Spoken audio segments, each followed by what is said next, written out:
Hello అండి, అందరికీ నమస్తే. Welcome to Deepa healthy recipes and logs. నేను మీ దీపాను.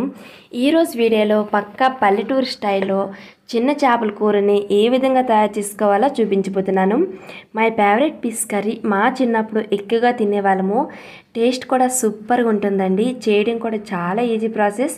ఈ చేపలు ఎక్కువగా పల్లెటూరులోనే దొరుకుతాయి. వేడి అన్నంలోకి అలా కలుపుకొని తింటే ప్లేట్ అన్నమైన లాగించవలసిందే, అంత బాగుంటాయి. మరి అస్సలు లేట్ చేయకుండా ఆ ప్రాసెస్ ఏంటో వీడియోలో చూసిద్దాం రండి.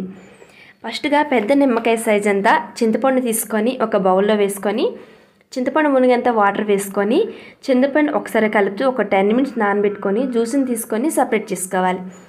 మనకు కావాల్సిన పదార్థాలు: ఒక ఉల్లిపాయ, 2 టమాటాలు, పచ్చిమిర్చి, అలాగే అల్లం వెల్లుల్లి పేస్టు, కరివేపాకు, ఒక మామిడికాయని తొక్కను తీసి ముక్కలు కట్ చేసి పెట్టుకోవాలి.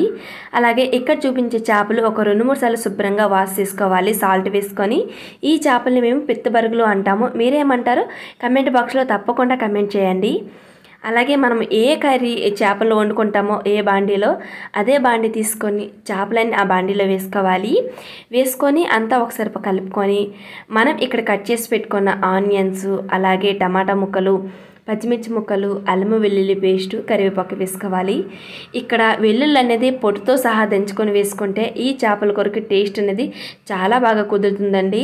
అలాగే రుచి తగినంత సాల్టు, 1 tablespoon పసుపు, 2 tablespoon మంచి కారం గల కారం పౌడరు, 1 tablespoon గరం మసాలా వేసుకుంటున్నాను ఇందులో. అలాగే మామిడికాయ కట్ చేసుకున్న పీసెస్, అలాగే 3 tablespoon ఆయిల్ వేసుకోవాలి.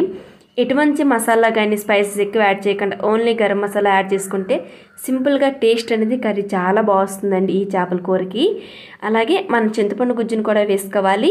కొద్దిగా తగినంత వాటర్ కూడా వేసుకొని అన్నీ కలిసేటట్టు స్పూన్తోనే కలుపుకోవాలండి. వాటర్ కూడా ఈ చేపల్లో ఎక్కువ వేయకూడదు, ఎందుకంటే మనం చేపలు ఉడికించేటప్పుడు చేపల నుంచి కూడా వాటర్ అనేది మనకు బయటికి రిలీజ్ అవుతుందన్నమాట. ఇప్పుడు స్పూన్ సహాయంతో ఈ చింతపండు గుజ్జులా మునిగేటంత కలుపుకొని స్టవ్ ఆన్ చేసుకొని స్టవ్ మీద చేపల బాండీని పెట్టుకొని మూత పెట్టేసి మీడియం ఫ్లేమ్లోనే చేపల్ని కుక్ చేసుకోవాలి. చేపలు ఒకసారి స్టవ్ మీద పెట్టాక గరిటతో అస్సలు కలుపుకూడదు. ఇక్కడ చూపించే విధంగా క్లాత్ సహాయంతోనే కలుపుకోవాలి, ఎందుకంటే చాలా చిన్న చేపలు కాబట్టి విరిగిపోయే ఛాన్సెస్ ఉంటుంది. మూత పెట్టేసి చేపల్లో వాటర్ అంతా ఎగిరేంత వరకు చేపల్ని ఇలా కూర దగ్గరేంత వరకు ఉడికించుకోవాలి. ఇలా ఉడికించుకొని మధ్య మధ్యలో కలుపుకోవాలండి.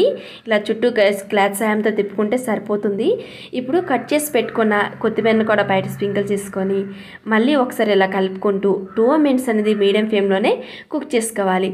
అప్పుడు కొత్తిమీర ఫ్లేవర్ కూడా చేపలకి చాలా బాగా పడుతుంది. ఒక 2 minutes కుక్ చేసుకుంటే సరిపోతుంది. ఎటువంటి స్పైసెస్ లేకుండా చాలా సింపుల్గా చేసుకోవచ్చు. టేస్ట్ కూడా సూపర్గా ఉంటుంది. కర్రీ అయితే రెడీ అయిపోయిందండి. వేడి వేడి అన్నంలోకి అయితే చాలా బాగుంటుంది. ఈ చేపల కర్రీ హెల్త్కి కూడా చాలా మంచిది. మరి మీరు ఒకసారి ట్రై చేయండి నేను చెప్పే విధంగా.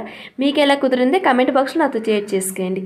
అలాగే వీడియో నచ్చితే లైక్ చేసి మీ ఫ్రెండ్స్కి, రిలేటివ్కి షేర్ చేయండి. కొత్త వారు నా ఛానల్ చూసినట్టయితే సబ్స్క్రైబ్ చేసుకొని పక్కన ఉన్న బెల్ ఐకాన్ టచ్ చేసి ఆల్ అని క్లిక్ చేస్తే నేను చేసే ప్రతి వీడియో మీ వరకు వస్తుంది. Thank you so much for watching friends.